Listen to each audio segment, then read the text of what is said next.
দর্শক অনেকেই কমপ্লেন করছেন যে এখান থেকে খুব বেশি মেডিসিন দেওয়া হচ্ছে না।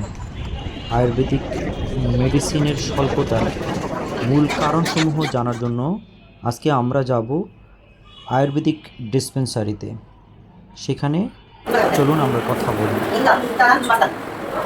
দুই বেলা খাবার পর। দর্শক আসসালামু আলাইকুম। আজকে আমরা আসছি আয়ুর্বেদিক ডিপার্টমেন্টের ডিসপেন্সারিতে। এইখানে আমাদের সাথে আছেন রহিমা বেগম। উনি এই কলেজের প্রতিষ্ঠা লগ্ন থেকেই এইখানে কাজ করে যাচ্ছেন। আজকে আমরা শুনবো তাদের কাছে। আগে আমরা যখন দেখতাম এই ডিসপেন্সারিতে প্রচুর পরিমাণে ওষুধ থাকতো, ওষুধে ভরপুর থাকতো, কিন্তু এখন দেখা যাচ্ছে প্রায় খালি। যদিও বেশ কয়েকদিন হলো পেশেন্টের চাপ অনেক বেড়েছে, কিন্তু তারপরেও এই ওষুধের ঘাটতির কারণ কি ওনার কাছ থেকে আসলে আমরা শুনবো। জি, আপনি একটু বলবেন ওষুধের এরকম ঘাটতির কারণ কি? বর্তমানে আগে প্রজেক্ট ছিল, প্রজেক্টের প্রচুর ওষুধ ছিল।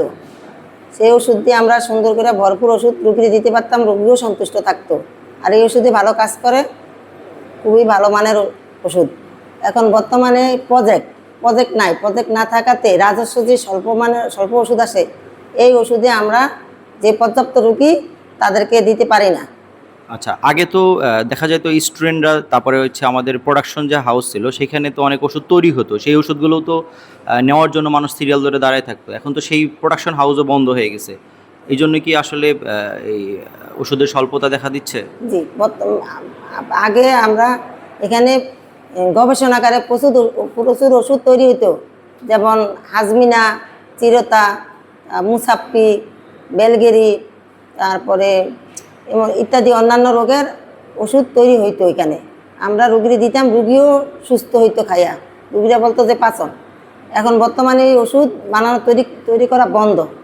সেই কারণে আমরা রুগীর ওষুধ দিতে পারছি না। যদি আবার আগের মতো ওষুধ প্রস্তুত হইতো, আমরা রুগীর দিতে পারতাম, দিলে রুগীর উপকার হইতো জনস্বার্থে। যে এখন বর্তমানে কি কি ওষুধ সাপ্লাই আছে? এখন বর্তমানে আছে আমাদের অরবিন্দা সব, পত্রাঙ্গা সব, অমৃতারিস্ট, চ্যবনপ্রাশ, বহরণ্যনী তেল, তারপরে আছে অশোকারিস্ট, ব্রাহ্মী রসায়ন ইত্যাদি ওষুধ আছে, কিন্তু স্বল্প যেগুলো আছে, এই যে পরিমাণে পেশেন্ট এর থেকে দিয়ে শেষ মানে যে পরিমাণ ওষুধ আছে এই পরিমাণ খুবই সামান্য।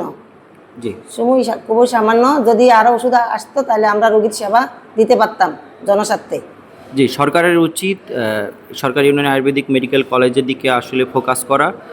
এখানে নিয়োগ সহ ওষুধের সাপ্লাই এবং ম্যান পাওয়ার সাপ্লাই দিয়ে এই চিকিৎসা সেবাকে জনগণের দোরগোড়ায় পৌঁছে দেওয়া। ধন্যবাদ। আসসালামু আলাইকুম।